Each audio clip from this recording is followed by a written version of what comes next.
فلاں حاکم مسلمانوں کی بات نہیں سنتا،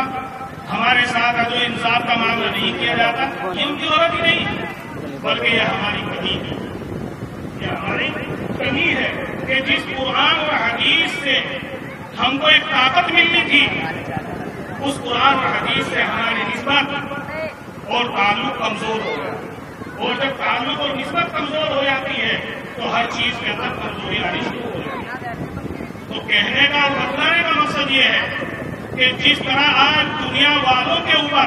ہم اپنے جان کو مال کو قربان کرنے کے لیے تیار ہیں، صرف اس لیے کہ کچھ ہمارے کام آئے، تو ہم کو تو ان رہبروں کی ضرورت ہے، ان راستہ دکھلانے والوں کی ضرورت ہے کہ اگر دنیا کے اندر ہم کو ان کی ضرورت پڑے تو دنیا کے اندر ہمارے وہ کام آئے، اور آخرت کے اندر اگر ضرورت پڑے تو آخرت کے اندر وہ ہمارے کام آئے۔ اور وہ کون ہے رہبر ہمارے؟ وہ ہے ہمارے علماء کرام، وہ ہے ہمارے بزرگان دین، وہ ہے ہمارے وہ عالم کہ جو ان مدارس کے اندر پڑھتے ہیں یا پڑھاتے ہیں، وہ ہے وہ رہبر کہ دنیا کے اندر اگر ضرورت پڑتی ہے تو اللہ اپنے عالموں کی باتیں سنتے ہیں، ان کی دعا سنتے ہیں، اور وہ پھر پریشانی دور ہو جاتی ہے۔ اسی طریقے سے کل قیامت میں جب کہاں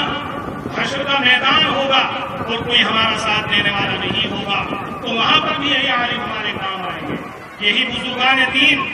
یہی قرآن اور حدیث کو پڑھانے والے، یہی قرآن اور حدیث کو پڑھنے والے ہمارے کام آئیں گے، اور ہم کہہ سکیں گے کہ فلاں مدرسے میں دین کی نسبت پر جلسہ ہو رہا تھا، دین کے تعلق پر جلسہ ہو رہا تھا، اور ہم دین کی باتیں سننے کے لیے وہاں موجود تھے، اور آپ دین کی باتیں سنا رہے تھے، تو جب اللہ ان کے لیے جنت میں جانے کا فیصلہ فرمائیں گے تو جب ہم ان سے تعلق قائم کریں گے، ان سے اپنی نسبتوں کو جوڑیں گے، تو انشاءاللہ ان کی برکتوں سے ہمارا بھی بیڑا پار ہوگا۔ کمی یہی آ گئی کہ آج ہمارے جو نوجوان ہیں وہ تو مسجدوں میں آنے کے لیے بالکل تیار ہیں، اور جو ہمارے مسجدوں میں آ رہے ہیں وہ اپنی صحیح نماز سیکھ کر پڑھنے کے لیے تیار ہے، نماز سیکھ کر پڑھنے کے لیے تیار ہے۔ آج اگر دنیا کا کام ہم کوئی کرنا چاہتے ہیں تو کم سے کم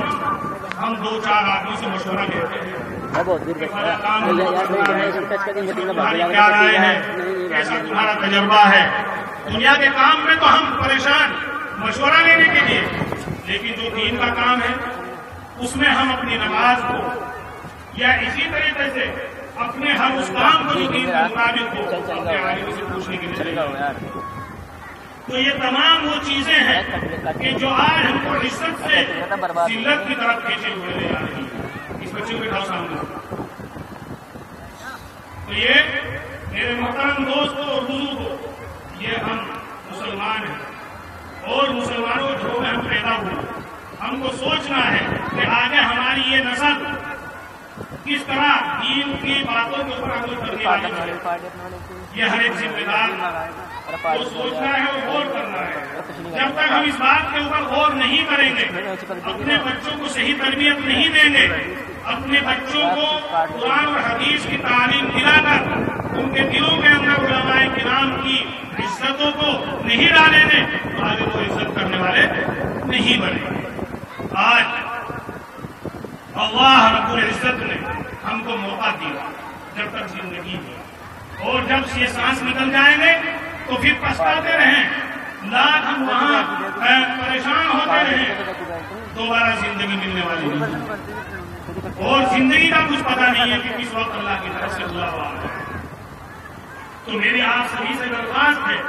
کہ جہاں تک میری آواز جا رہی ہے، اللہ اور اللہ کے نبی کی نسبت پر یہاں آئے اور قرآن اور حدیث کی باتیں سنیں اور پھر ان کے اوپر عمل کرنے کی کوشش کریں۔ ابھی کچھ دیر پہلے استاد محترم حضرت مولانا عبدالرزاق صاحب دامت برکاتہ نے فرمایا تھا کہ اصل چیز، اصل علم تو وہ ہے کہ جس سے اللہ کی پہچان ہو جائے، اور جس علم سے اللہ کی پہچان نہ ہو سکے وہ علم نہیں۔ مثال کے طور پر آپ یہ سوچیں، ایک ڈاکٹر ہے، ایک حکیم ہے، اس نے ایک علم حاصل کر لیا، لیکن اس علم سے بدن کو فائدہ پہنچا، یعنی بدن کے اندر اگر کوئی تکلیف ہو جاتی ہے، پریشانی ہو جاتی ہے تو اس سے فائدہ تو پہنچا، لیکن اگر یہ دیکھا جائے کہ ڈاکٹر اور حکیم نے جو علم حاصل کیا ہے یہ آیا انسانوں ہی کے اندر پایا جاتا ہے، دوسری چیزوں کے اندر بھی پایا جاتا ہے، اس سے اللہ کی طرف نہیں ہو سکتا، یہ ہم کو غور کرنا ہے۔ اگر ہم یہ سوچیں کہ ہم ڈاکٹر اور حکیم بن گئے تو یہ اپنے نفع نقصان کی چیزیں تو اللہ نے جانوروں اور پرندوں کے اندر بھی رکھی ہے، تو اس سے معلوم ہوا کہ وہ علم جو ہے ہم کو اللہ تک پہنچانے والا نہیں بن سکتا۔ ریاست رامپور کا تو آپ نے سنا ہوگا، یہ مراد آباد سے آگے چلتے ہیں، میں اس تعلق سے آپ کو بتلا رہا ہوں کہ ڈاکٹری اور حکمت کا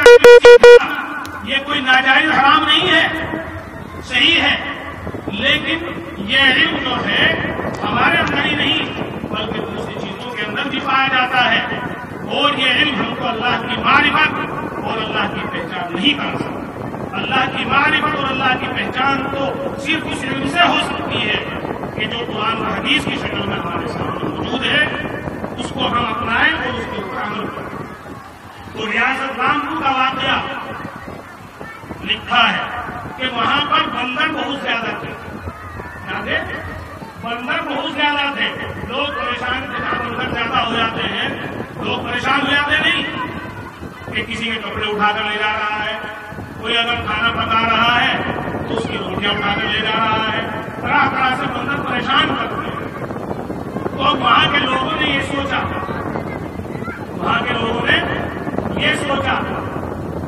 کہ ان بندروں کو کسی نہ کسی طریقے سے ختم کیا جائے، اور اس کا انہوں نے یہ منصوبہ بنایا کہ سب نے یہ طے کیا کہ روٹی پکائی جائے اور روٹیوں کے اندر آٹے کے اندر زہر ڈالا جائے، زہر ملایا جائے، اور زہر ملا کے جب روٹی تیار ہو جائیں گی تو مکانوں کے اوپر ڈال دیا جائے، اور جب بندر آئیں گے تو ان روٹیوں کو کھا لیں گے اور مر جائے گا۔ تو انہوں نے ایسا ہی کیا، روٹیاں پکائی گئی اور روٹیاں مکانوں کے اوپر ڈال دی۔ اب بندر آتے ہیں چاروں طرف سے، لیکن بیٹھ جاتے ہیں، چاروں طرف بیٹھے ہوئے ہیں، لیکن روٹیوں کو نہیں چھیڑ رہے، روٹیوں کو نہیں کھا رہے، سوچ رہے ہیں کہ روزانہ تو ہم چھین کر لے جاتے تھے، جھپٹ کر لے جاتے تھے، اور آگے اسی طرح پڑی ہوئی ہے، کیا وجہ ہے؟ اب تمام بندروں نے ایک مشورہ کیا، یعنی جس سے سمجھا جانے کو نہیں چھیڑیں گے، ایک مشورہ ہے، تو وہ تمام وہاں سے اٹھ کر چلے گئے۔ اب تھوڑی دیر کے بعد آتے ہیں اور ان بندروں کے ساتھ ایک بہت موٹا تازہ بندر آتا ہے، اپنی زبان میں کہہ تھی تو ان کا چودھری آتا ہے، کیا آتا ہے؟ چودھری، یعنی اگر پنچایت ہوتی ہے تو پنچایت کے اندر چودھری ہوتا ہے، نہیں ہوتا، تو وہ بھی اپنے بڑے کو بلا کر لائے، اور پھر ان تمام نے روٹیوں کو سون کر دیکھا، آیا کسی نے نہیں، اب سون کر جب دیکھا تو پھر وہ چلے گئے، اور جانے کے بعد تھوڑی دیر میں پھر واپس آتے ہیں، تو لکھا ہوا ہے کہ جب وہ واپس آئے تو ان کے ہاتھوں کے اندر ایک ٹہنی تھی، کسی طرح کی کسی پودے کی ایک ٹہنی تھی، اور اس ٹہنی کو اپنے ساتھ وہ لائے، اور ادھر تو ایک ٹکڑا روٹی میں سے کھاتے تھے، اور ادھر وہ جو ٹہنی تھی ایک منہ ادھر مارتے تھے۔ بیان کیا جاتا ہے کہ تمام وہ روٹیاں کہ جو وہاں والوں نے پکائی تھی وہ تمام کھا لے، لیکن کسی کے اوپر کوئی اثر نہیں ہوا، کسی کے اوپر کوئی اثر نہیں ہوا آئے گا زہر کا۔ تو دیکھیے کہ اگر ہم یہ سوچیں کہ ڈاکٹر اور حکیم بننے کے بعد یہ بدن کو راحت پہنچانے والا علم ہم ہی کو ہے، یہ ہم ہی کو نہیں ہے، بلکہ جانوروں کے اندر، پرندوں کے اندر، چرندوں کے اندر بھی پایا جاتا ہے۔ کہ زہر نقصان دینے والی چیز ہے نہیں، بندر انسان ہے نہیں ہے، لیکن زہر یہ دفاع کرنے کی صلاحیت، اس کو دور کرنے کی صلاحیت انہوں نے سوچی اور اس کے مطابق عمل کیا، اس پر کوئی اثر نہیں۔ تو اس سے معلوم ہوا کہ دنیا کے جتنے بھی علم ہیں یہ بدن تک تو ہم کو فائدہ پہنچا سکتے ہیں،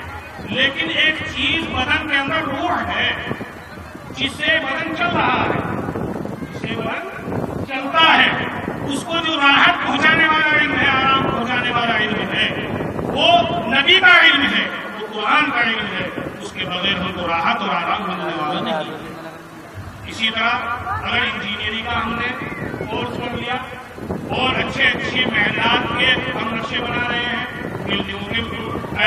ہم نقشے بنا رہے ہیں، ٹھیک ہے، علم آپ کو آ گیا، لیکن اگر غور کریں تو ایک چھوٹے سے پرندے کے اندر بھی علم پایا جاتا ہے۔ آپ نے پہیا دیکھا نہیں، اور وہ جو اپنا مکان بناتا ہے، وہ اپنا جو مکان بناتا ہے کتنا خوبصورت بناتا ہے، اور اس کے